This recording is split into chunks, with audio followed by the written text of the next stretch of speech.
Biscuits ice cream ఎలా prepare చేసుకోవాలో చూసేద్దామండి. ముందుగా 5-6 బిస్కెట్ ప్యాకెట్స్ అయితే తీసుకున్నానండి. పీల్ ఆఫ్ చేసుకొని ఒక బౌల్‌లోకి అయితే ట్రాన్స్‌ఫర్ చేసుకుంటున్నాను. బాగా హీట్‌గా ఉన్న మిల్క్‌ని అయితే యాడ్ చేసుకొని దానిలోకి మూత పెట్టేసుకొని ఒక 15 మినిట్స్ పాటు పక్కన అయితే పెట్టేసుకుంటున్నానండి. అలా బాగా మెత్తగా అయిపోయిన తర్వాత నేనైతే ఇంకా బీట్ చేసుకుంటున్నానండి. చూసారా బాగా మెత్తగా కలుపుకోవాలండి. ఒక 15 మినిట్స్ పాటు అయినా సరే బాగా కలుపుతూనే ఉండాలి. ఆ తర్వాత ఫ్రెష్ క్రీమ్ అయితే యాడ్ చేసుకుంటున్నానండి నేనైతే. ఫ్రెష్ క్రీమ్ లేకుంటే మీ దగ్గర పాల మీద మీగడనే యూజ్ చేసుకోండి. ఒక బ్రూ ప్యాకెట్ కూడా యాడ్ చేసుకుంటున్నానండి. స్మెల్ అనేది చాలా బాగుంటుంది మనకైతే.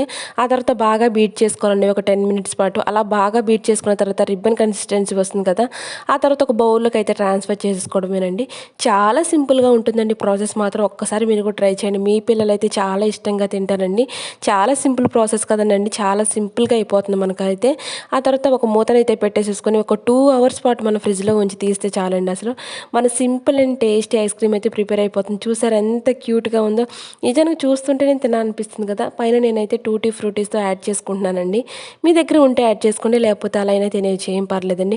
చాలా స్మూత్గా అసలు టేస్ట్ కానీ అసలు ఎంత బాగుందంటే నిజానికి చాలా బాగుంటుందండి. ఒక్కసారి మీరు కూడా ట్రై చేయండి.